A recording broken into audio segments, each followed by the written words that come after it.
Hi, everyone. On today's Sunday Spotlight, I have Dr. Kara Gray from the Georgetown Animal Clinic. I know we're going through all this COVID stuff, and a lot of people are at home with their pets now. And so I feel like I've been talking about my dogs a lot more than I normally do with all this. So I'm sure you're feeling the same from patients. Yeah. So thanks for joining me today. So let's start by giving everyone a little bit of history, like how you got into being a vet and how you ended up at the Georgetown Animal Clinic. Okay. A lot of it kind of is where I grew up. I grew up on a dairy farm in a small town in Eastern Ontario near Vankleek Hill. And my uncle and two cousins are veterinarians. So I always had vets in my family. And that's a big influence on how I ended up going into vet medicine. And then I think a lot of how I ended up in Georgetown is because of meeting my husband and dating him. And we both grew up in really small towns. We were living in Mississauga after I graduated, and it just didn't feel like a right fit for us. So we ended up coming to Georgetown because it felt like home for us. And we've been here for 12 years. And at the time, it just kind of lucked out. We were moving to Georgetown. There was a job at the Georgetown Animal Clinic, and I interviewed, and they offered me the job on the spot, and it was magic from there. So tell us a bit about the clinic. Like I bring my dogs there, but like tell people like what kind of services you offer, how many people work there, like what they can expect from you guys. We see dogs and cats at the clinic, and we have 22 people on staff. 6 of those are veterinarians. Wow. We have 4 vet techs, so veterinary nurses, and then the rest are either receptionists or animal care attendants. We're considered a full service practice, so we see regular checkups, like from puppies and the annual checkups on our adult dogs, to surgical services, ranging anywhere from what we consider elective procedures, so spays and neuters. We do a lot of soft tissue surgery, mass removals, or sometimes bladder surgeries or abdominal surgeries.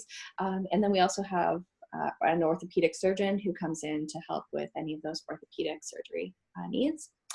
As well, we do a lot of dental care at the clinic, so scale and polish, just like you'd have at your dentist, on our pets. Often that involves some sort of treatment, which is usually extractions and that. So Fun.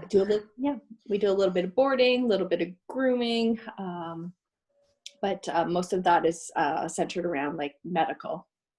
So medical grooming, medical boarding. So a popular topic is always ticks. I know right now it's sort of your heartworm, flea, tick sort of season.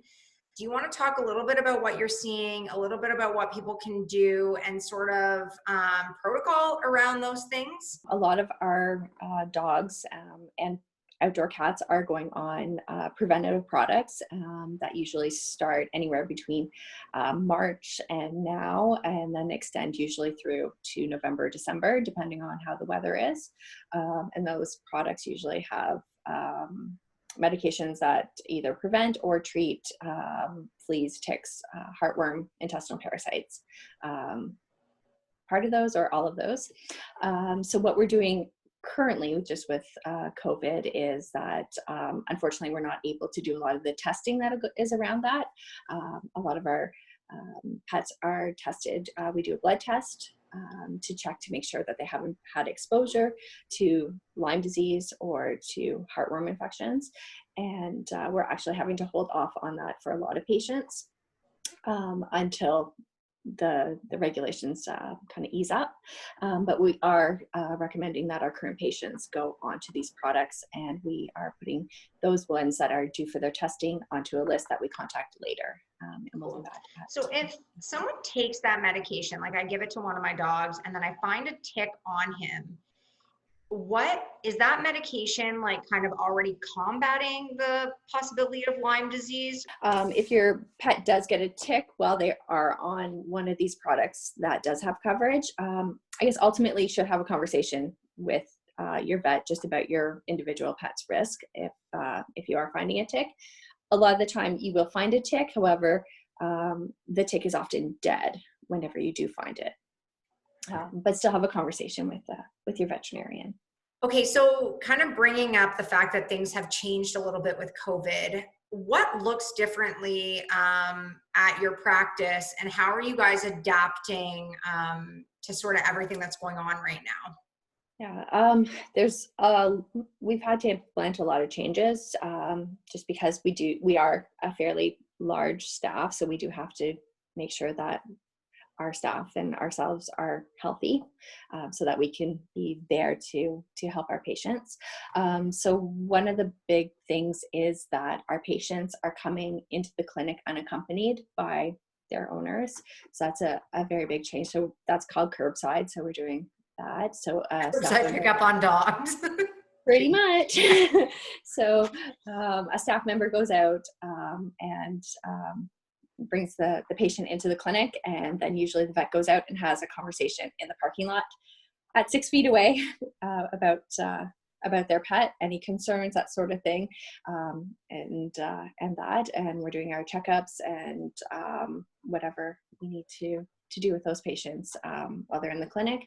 And then there is an exception to that, which is of course our end of life appointments. We have made the exception that families are allowed to enter the clinic for those sensitive appointments.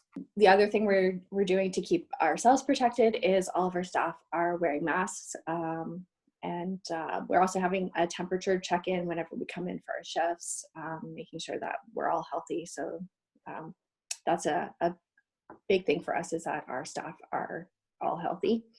We want to take care of ourselves so that we can take care of our patients. We're also doing things like curbside pickup. We have a gazebo with a table out front. So for supplies and medications and food, we're asking people to kind of prepay, and then when they arrive, we put it on the table outside, so there's minimal contact in that situation. So Awesome. Yeah, we've made a lot of changes that way. So for people that are at home with their pets, I'm sure you're getting some new common questions. Like, what are some tips right now and some of the common things you're seeing for people that are home more with their pets? And then like in terms of like grooming and nail clipping, like I'm sure that's something that's a huge conversation. So can you talk a little bit about just like being at home with your pet and sort of address some of that? Yeah, that's a hard one, because a lot of these services are things that we've always kind of depended upon other people for, or our vet clinics. So nail trimming is falling into that elective category. And we're having to, unfortunately, minimize the amount of patients we're seeing for that. And that we do have a tutorial up on our Facebook page in terms of how to do that. It's just taking it really slow, taking only a small amount off at a time, just making it as positive as possible. Have you seen that like thing with the peanut butter on people's heads? Yeah, don't do that. I was like, don't do that. The big worry is that, especially your pet's mouth is right there, and if you're not used to normally doing this procedure, their mouth is right there. So I guess the new concern that we're having with clients is, can our pets give us COVID, or can we give them COVID? And I guess with this being a novel virus, ultimately the information just isn't there. So what we do know is that people who have tested positive have transmitted COVID to their pets. And there's been a few isolated cases of that. So the current recommendation is, if you either are showing symptoms or have tested positive, that you should be self-isolating from your families as well as your pets. Right now, there's no evidence that shows that our pets are capable of transmitting coronavirus to people. So if this interview makes someone want to use your services as a vet, like what is their best way to find you and find out about you guys? Okay. So I guess online we have our website, which is www.georgetownanimalclinic.ca. We have a pretty awesome Facebook page, Georgetown Animal Clinic. And then otherwise you can contact us at 905-877-2258. And then one of our lovely receptionists would be more than happy to help you out. Yeah, I can speak firsthand. I guess we've been there 5 or 6 years now. I love the clinic and I'm so grateful. You guys have definitely helped the dogs out more than a few times. So I can't speak highly enough about your services. So thank you for joining me today. I can't wait until I can be back in the patient room with my dogs. Yeah, we miss our owners and having our conversations with you guys. And yeah, we want that too, but we're taking care of the patients. That's the priority right now. And we'll get back to. Always such a great experience. So thanks so much for joining me and have a great day, everyone.